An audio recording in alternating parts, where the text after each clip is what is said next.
আর mic খুলে নেওয়ার ক্ষমতা কারো বাপের নেই। কথা বুঝে আসছে?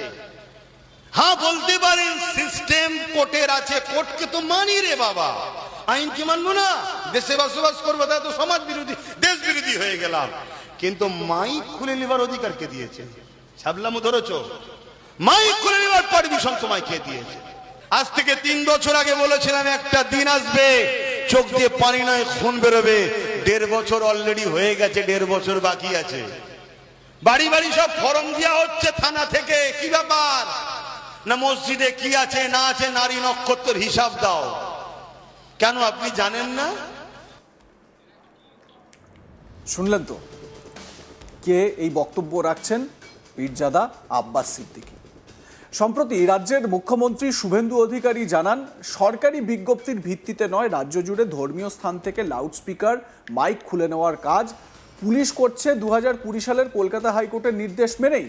এবং এই যে স্পিকার খুলে দেওয়ার যে বিষয়টি, আপনারা জানেন যে কলকাতা হাইকোর্টে সরকারের তরফ থেকে এটাও জানানো হয়েছে যে মাইক খুলে নেওয়ার জন্য বলা হয়নি। কলকাতা হাইকোর্টের যে নির্দেশ রয়েছে সেই নির্দেশ মোতাবেক কাজ হচ্ছে।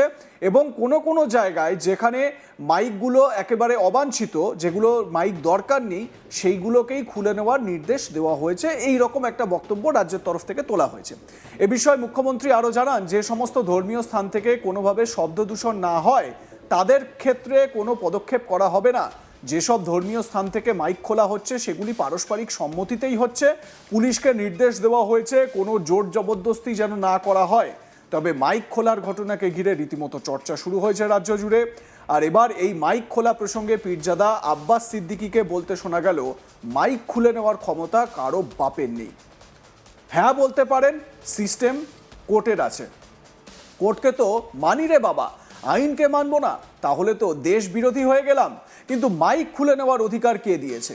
ইতিমধ্যেই আব্বাস সিদ্দিকীর এই বক্তব্যের ভিডিওটি ভাইরাল হয়েছে, যদিও সেই ভাইরাল ভিডিও বা অডিওর সত্যতা যাচাই করেনি আজ তাক বাংলা। চলুন ফের একবার আপনাদের আব্বাস সিদ্দিকীর সেই বক্তব্যটা শোনাই। আর মাইক খুলে নেওয়ার ক্ষমতা কারো বাপের নেই। কথা বুঝে আসছে? হ্যাঁ বলতে পারেন সিস্টেম কোর্টের আছে, কোর্টকে তো মানি রে বাবা, আইন কি মানবো না? দেশে বসবাস করবো, তাই তো সমাজ বিরোধী দেশ বিরোধী হয়ে গেলাম। কিন্তু মাইক খুলে নেবার অধিকার কে দিয়েছে? ছাবলামু ধরেছো? মাইক খুলে নেবার পারমিশন তোমায় কে দিয়েছে? আজ থেকে 3 বছর আগে বলেছিলাম একটা দিন আসবে চোখ দিয়ে পানি নয় খুন বেরোবে। 1.5 বছর অলরেডি হয়ে গেছে, 1.5 বছর বাকি আছে। বাড়ি বাড়ি সব ফর্ম দেওয়া হচ্ছে থানা থেকে। কি ব্যাপার? না মসজিদে কি আছে না আছে নারী নক্ষত্রের হিসাব দাও। কেন আপনি জানেন না? আপনি জানেন না? আপনাদের কাছে ডাটা নাই? তাহলে কি করছিলেন এতদিন ধরে? সব থাকা দরকার তো। তাহলে যদি বলেন যে না অন্য কিছু ব্যাপার আছে, ডাটা তো থাকা দরকার, তাহলে যদি দিতেই হয় সরকারি স্টাম্পওয়ালা প্যাড ছাড়া কোনো জায়গায় দেব না। শুনছেন তো নাকি? আর যেটা দেবো তার রিসিভও নেবো, আগে থেকে জেরক্স করে রাখবো। আর মাইক খুলে নেওয়ার ক্ষমতা কারো বাপের নেই। কথা বুঝে আসছে?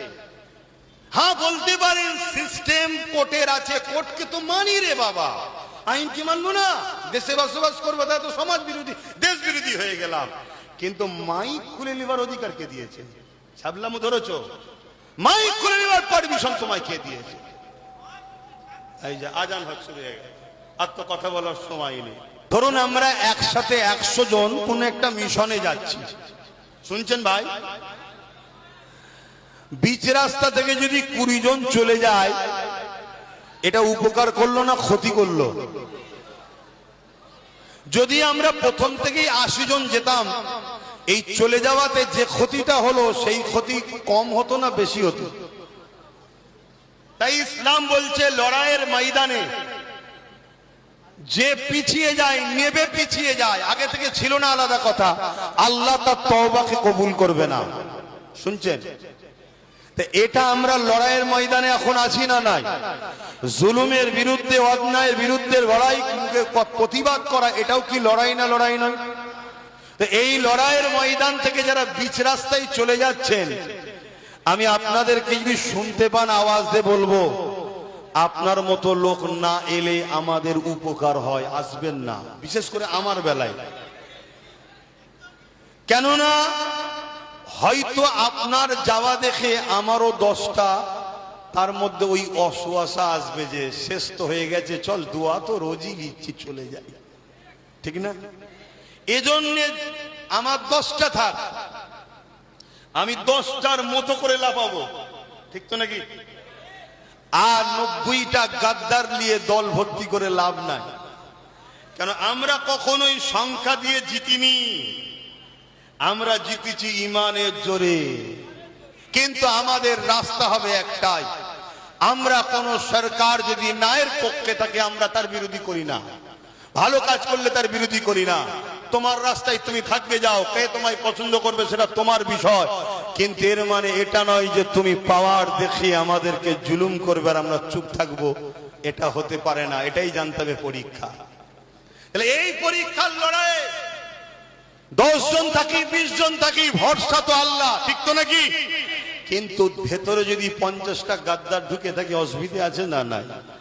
তাই যারা যাচ্ছ হয়তো দূরে বাড়ি বা কোনো দুয়ার, এখন তো আবার অনেক আছে দোয়াও প্রয়োজন নেই, কি আছে না নাই, কোন খেয়ালে আছো আমি জানি না, কিন্তু এতটুকু বলবো সিস্টেম ব্রেক হচ্ছে।